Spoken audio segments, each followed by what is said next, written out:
ऋषियों ने बोला, प्रभो, अग्नियज्ञ, देवयज्ञ, ब्रह्मयज्ञ, गुरु पूजा एवं ब्रह्म तृप्ति का हमारे समक्ष क्रमशः वर्णन करने की कृपा करे। सूत जी बोले, महर्षियों, गृहस्थ पुरुष सायंकाल और प्रातःकाल अग्नि में जो चावल इत्यादि द्रव्य की आहुति देता है, अग्नियज्ञ उसी को बोलते हैं। जो ब्रह्मचर्य आश्रम में स्थित हैं, उन ब्रह्मचारियों के लिए समिधा का आधान ही अग्नियज्ञ है। वे समिधा के ही अग्नि में हवन करें। ब्राह्मणों, ब्रह्मचर्य आश्रम में निवास करने वाले द्विजों का जब तक विवाह न हो जाए और वे उपासनाग्नि की प्रतिष्ठा न कर लें, तब तक उनके लिए अग्नि में समिधा की आहुति, व्रत आदि का पालन तथा विशेष यजन आदि ही कर्तव्य हैं। द्विजों, जिन्होंने बाह्य अग्नि को विसर्जित कर अपने आत्मा में ही अग्नि का आरोपण कर लिया है, ऐसे वानप्रस्थियों और सन्यासियों के लिए यही हवन है कि ये विहित समय पर हितकर, परिमित और पवित्र अन्न का भोजन ग्रहण कर लें। ब्राह्मणों, सायंकाल अग्नि के लिए दी हुई आहुति संपत्ति प्रदायक होती है, ऐसा जानना चाहिए, और प्रातःकाल सूर्यदेव को दी हुई आहुति आयु की वृद्धि करने वाली होती है। यह बात अच्छी तरह समझनी चाहिए। दिन में अग्निदेव सूर्य में ही प्रविष्ट हो जाते हैं। आठ प्रातःकाल सूर्य को दी हुई आहुति भी अग्नियज्ञ के ही अंतर्गत है। इस प्रकार यह अग्नियज्ञ का वर्णन किया गया। इंद्र आदि सभी देवताओं के उद्देश्य से आहुति जो अग्नि में दी जाती है, उसे देवयज्ञ समझना चाहिए। स्थालीपाक इत्यादि यज्ञों को देवयज्ञ मानना चाहिए। लौकिक अग्नि में प्रतिष्ठित जो चूड़ाकरण आदि संस्कार निमित्तक हवन कर्म है, उन्हें भी देवयज्ञ के ही अंतर्गत जानना चाहिए। अब ब्रह्मयज्ञ का वर्णन सुनो। द्विज को चाहिए कि वह देवताओं की तृप्ति के लिए निरंतर ब्रह्मयज्ञ करे। वेदों का जो नित्य अध्ययन या स्वाध्याय होता है, उसको ब्रह्मयज्ञ कहा गया है। ब्रह्मयज्ञ प्रातः नित्य कर्म के अनंतर सायंकाल तक किया जा सकता है। उसके बाद रात्रि में इसका विधान नहीं है। अग्नि के बिना देवयज्ञ कैसे संपन्न होता है, इसका तुम लोग श्रद्धा और आदर पूर्वक सुनो। सृष्टि के आरंभ में सर्वज्ञ, दयालु और सर्वसमर्थ महादेव जी ने समस्त लोगों के उपकार के लिए वारों की कल्पना की। ये भगवान शिव संसार रूपी रोग को दूर करने के लिए वैद्य हैं। सबके ज्ञाता तथा औषध है समस्त औषधों के भी। उन भगवान ने पहले अपने वार की कल्पना की जो आरोग्य प्रदायक हैं। तत्पश्चात वार बनाया अपनी माया शक्ति का, जो संपत्ति प्रदान करने वाला है। जन्म काल में दुर्गतिग्रस्त बालक की रक्षा हेतु उन्होंने कुमार के वार की कल्पना की। तत्पश्चात सर्वसमर्थ महादेव जी ने लोकरक्षक भगवान विष्णु का वार बनाया। यह वार आलस्य और पाप की निवृत्ति तथा समस्त लोगों का हित करने की इच्छा से बनाया गया। इसके बाद सभी की पुष्टि और रक्षा के लिए स्वामी भगवान शिव ने आयुःकर्ता त्रिलोकस्त्रष्टा परमेष्ठी ब्रह्मा का आयुष्कारक वार बनाया, जिससे समस्त जगत के आयुष्य की सिद्धि हो सके। इसके पश्चात तीनों लोकों की वृद्धि हेतु पहले पुण्य पाप की रचना हो जाने पर उनके करने वाले लोगों को शुभ फल देने के लिए भगवान शिव ने इंद्र और यम के वारों का निर्माण किया। ये दोनों वार क्रमशः भोग देने वाले तथा लोगों की मृत्यु भय को दूर करने वाले हैं। इसके बाद सूर्य आदि 7 ग्रहों को, जो अपने ही स्वरूप भूत तथा प्राणियों के लिए सुख दुख के सूचक है, भगवान शिव ने उपर्युक्त 7 वारों का स्वामी निश्चित किया। वे सबके सब ग्रह नक्षत्रों के ज्योतिर्मय मंडल में प्रतिष्ठित हैं। शिव के वार या दिन के स्वामी सूर्य हैं। शक्ति संबंधी वार के स्वामी सोम हैं। विष्णुवार के स्वामी बुध हैं। इंद्रद्वार के स्वामी शुक्र और यमवार के स्वामी शनैश्वर हैं। अपने अपने वार में की हुई उन देवताओं की पूजा उनके अपने अपने फल को प्रदान करने वाली होती है। सूर्य आरोग्य के और चंद्रमा संपत्ति के दाता हैं। मंगल व्याधियों का निवारण करते हैं, बुध पुष्टि देते हैं, बृहस्पति आयुवर्धक हैं, शुक्र भोग देते हैं और शनैश्वर मृत्यु का निवारण करते हैं। ये 7 वारों के क्रमशः फल बताए गए हैं जो उन देवताओं की प्रीति से प्राप्त होते हैं।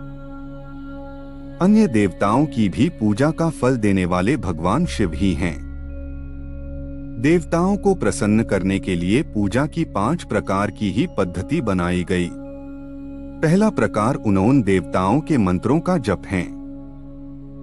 दूसरा उनके लिए होम करना, दान करना, तीसरा तथा चौथा प्रकार तप करना है तथा 5वां प्रकार किसी वेदी पर, प्रतिमा में, अग्नि में अथवा ब्राह्मण के शरीर में आराध्य देवता की भावना करके 16 उपचारों से उनकी पूजा या आराधना करना है।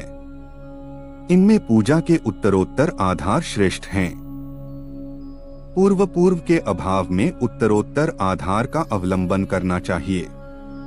दोनों नेत्रों तथा मस्तक के रोग में एवं कुष्ठ रोग की शांति हेतु भगवान सूर्य की पूजा करके ब्राह्मणों को भोजन कराए।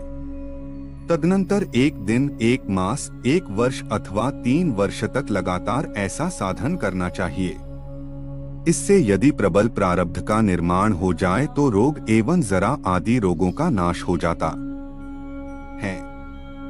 इष्टदेव के नाम मंत्रों का जप आदि साधन वार आदि के अनुसार फल देते हैं। रविवार को सूर्य देव के लिए, अन्य देवताओं के लिए तथा ब्राह्मणों के लिए विशिष्ट वस्तु अर्पित करे। यह साधन विशिष्ट फल देने वाला होता है तथा इसके प्रभाव से विशेष रूप से पापों की शांति प्राप्त होती है। सोमवार को विद्वान पुरुष संपत्ति की प्राप्ति के सपत्निक ब्राह्मणों को घृतपक्व अन्न का भोजन कराए। मंगलवार को काली आदि की पूजा करे तथा उड़द, मूंग एवं अदरक की दाल आदि से युक्त अन्न ब्राह्मणों को भोजन कराए। इससे रोगों की शांति मिलती है। बुधवार को विद्वान पुरुष दधियुक्त अन्न से भगवान विष्णु का पूजन करे। ऐसा करने से सदा पुत्र, मित्र और कलत्र आदि की पुष्टि होती है।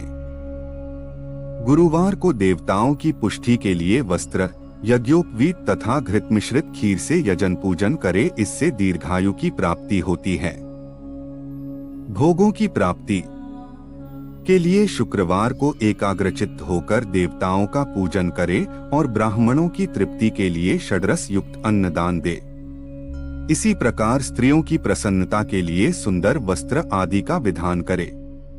शनैश्वर अपमृत्यु का निवारण करने वाला है।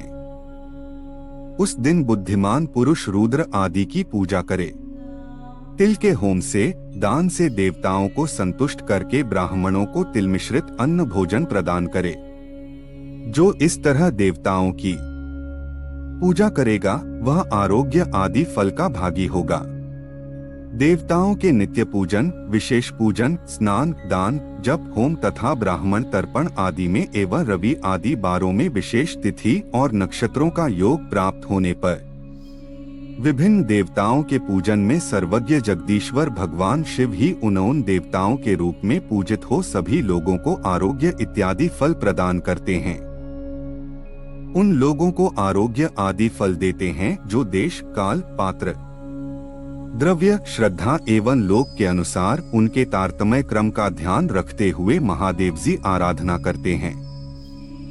शुभ मांगलिक कर्म के आरंभ में और अशुभ अंत्येष्टि आदि कर्म के अंत में तथा जन्म नक्षत्रों के आने पर गृहस्थ पुरुष अपने घर में आरोग्य आदि की समृद्धि के लिए सूर्य आदि ग्रहों का पूजन करे। इससे सिद्ध है कि देवताओं का यजन संपूर्ण अभीष्ट वस्तुओं का दायक है। ब्राह्मणों का देवयजन कर्म वैदिक मंत्र के साथ होना चाहिए। शूद्र आदि दूसरों का देवयज्ञ तांत्रिक विधि से करना चाहिए। शुभ फल की इच्छा रखने वाले मनुष्यों को 7 ही दिन अपनी शक्ति के अनुसार सदा देव पूजन करना चाहिए। निर्धन मनुष्य तपस्या, व्रत आदि के कष्ट सहन द्वारा और धनी धन के द्वारा देवताओं की आराधना करे। वह बार बार श्रद्धापूर्वक इस तरह के धर्म का अनुष्ठान करता है और बारंबार पुण्य लोकों में नाना प्रकार के फल भोग कर पुनः इस पृथ्वी पर जन्म ग्रहण करता है। धनवान पुरुष सदा भोग सिद्धि के लिए मार्ग में वृक्ष आदि लगाकर लोगों के लिए छाया की व्यवस्था करे, जलाशय, कुआं, बावली और पोखरे बनवाए, वेदशास्त्रों की प्रतिष्ठा के लिए पाठशाला का निर्मित करे तथा अन्यान्य प्रकार से भी धर्म का संग्रह करता रहे। धनी को यह सब कार्य सदा ही करते रहना चाहिए। समयानुसार पुण्य कर्मों के परिपाक से अंतःकरण शुद्ध होने पर ज्ञान की सिद्धि हो जाती है। द्विजो, जो इस अध्याय को सुनता, पढ़ता अथवा सुनने की व्यवस्था करता है, उसे देवयज्ञ फल मिलता है। अध्याय समाप्त हुआ। धन्यवाद।